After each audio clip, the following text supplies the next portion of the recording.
What's good, Josh? I'm Kyle. Welcome back to my channel. Make sure you leave a like, comment, subscribe. And if you're new, make sure you subscribe. I'm trying to hit 1,000 subscribers, and their subscriber helps. Over here on this channel, we talk about the NBA daily. So if you enjoy the NBA as much as I do, please subscribe. And in this video, we're going to be reacting to the Los Angeles Lakers Phoenix Suns game that just happened. And that game was really a masterpiece from Devin Booker and Deandre Ayton, because the way they, performed in their playoff debuts, you would think this is their 30th playoff game. I mean, Devin Booker was just amazing, like, out the gate. Well, not out the gate, because, he was having some issues with the double teams that the Lakers were throwing at him, but as time progressed, he just took his time. He was taking the shots. He was getting good looks all game. And Deandre Ayton, he really took advantage of, whatever mismatch the Lakers threw at him, because what was happening is that Chris Paul and Deandre Ayton were running pick and roll, right? And as soon as that pick and roll would happen, Anthony Davis would have to switch on to Chris Paul, but that would leave a smaller guy like KCP or Deandre Ayton, and all it took was CP3 to throw a lob to Ayton, and he was just dunking and getting layups.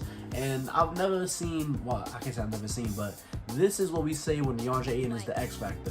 If Deandre Ayton can play dominant like this on both ends of the floor, because he was guarding Anthony Davis amazingly today. He held Anthony Davis, well, I can't say he was the only one who guarded AD, but he held Anthony Davis to 13 points on 16 shots. That is amazing defense. Anthony Davis, he only had 7 rebounds this game. That is amazing defense. And, he was settling a lot. He was taking a lot of mid-range jumpers. He wasn't really getting inside like that. And, we want to see AD get inside more, but credit Deandre Ayton for the defense. Credit the Phoenix Suns for being, locked in defensively, because credit Mikal Bridges for the defense he played on LeBron, because LeBron was trying to, bully him, back him down. LeBron was just really trying to, work this skinny young kid, and Mikal really set up to the challenge. The defense is, severely underrated, but Mikal really set up to the challenge a lot. Offensively, he was 4-12, but it was more about the defense. He was positive in the plus-minus, so that's what it's all about for me in this daily playoff game.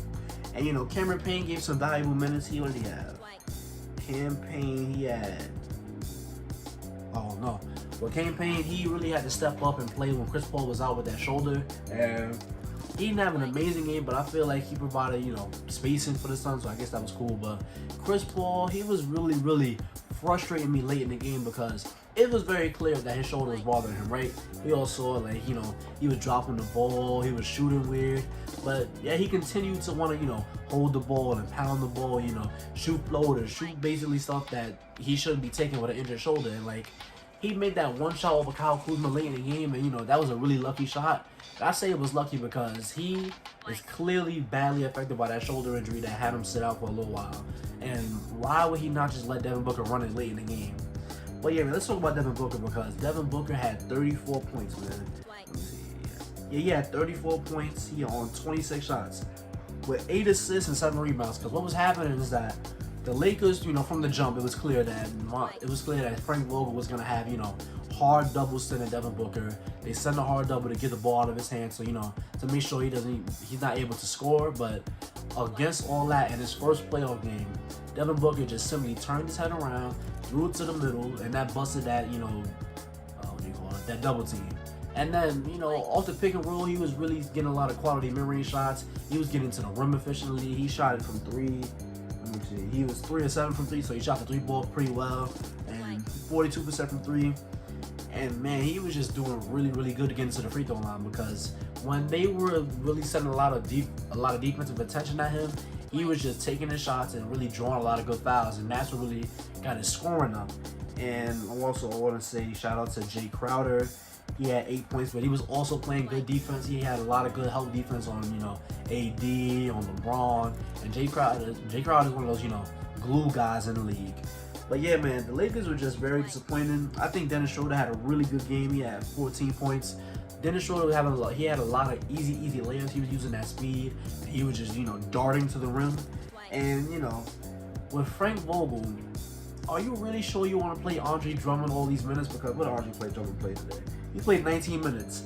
I think Andre Drummond should be like a 14 and 13 minute type dude if he's going to play at all, because the reason Deandre Ayton was able to get all these easy lobs and all these easy feeds is because Andre Drummond was coming up too high on every screen, and he was letting Deandre Ayton, who's faster, stronger, bigger than him, leak out to the rim, and that was getting him a lot of these easy looks. And, if you're going to play somebody, if you're going to, be forced to play the center, play, give Marc Gasol some shine. I'm pretty sure he can help the offense way more because Andre Drummond's, standing in the dunker spot, standing in the paint. He's making it tough for, LeBron, AD, and even THT. There was a layup where THT, he had to really, really use every inch of his arm to spin the layup in because Andre Drummond was standing right next to him like a doofus. But yeah, man, the Lakers, they got to be better, man, because if your two stars are going to score 18 to 13, odds are you're going to lose that game. And, oh yeah, another shout out to Trez because Trez played really well. He was really dominant inside. LeBron was getting him a lot of easy looks off his gravity, and he was getting him a lot of early transition looks, and I think that's really good for Trez's game to, give him some confidence. But yeah, man, I would like to see Marc Gasol play because if he's available, which I think he is, there's no reason he should not be, playing and banging down low with Deandre Ayton because Andre Drummond, he's just not it. He's just not it. He had a fine game offensively. He had 12 points, and how many rebounds he had?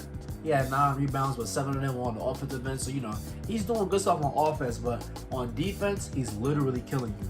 I do like that Frank Vogel went to the, Anthony Davis at the 5 lineup really, really early in this series because, sometimes sometimes coaches like to hold tricks in the back pocket, but I do like that he went to that real early. And because, that shut down all of that pick and roll stuff, it made things a lot harder for Devin Booker. But credit Devin Booker for, still overcoming. I think in the fourth quarter, there was a stretch where he scored 14 of Phoenix's, he scored 14 of 16 of Phoenix's last points, and it was just a masterpiece from Devin Booker. His offensive game is so developed and so advanced to be how young he is, and it's just really, really crazy that he did this in his playoff debut.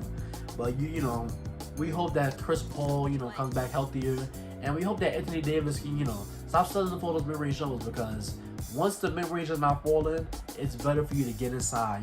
Vogel needs to call some pick and rolls for him, get him downhill to the paint, call some curl screens for him, get him really downhill. Like, make sure he's getting his rim attempts, in abundance in games. But yeah, man, that's really all I got to say. It's 1-0 in Phoenix's favor.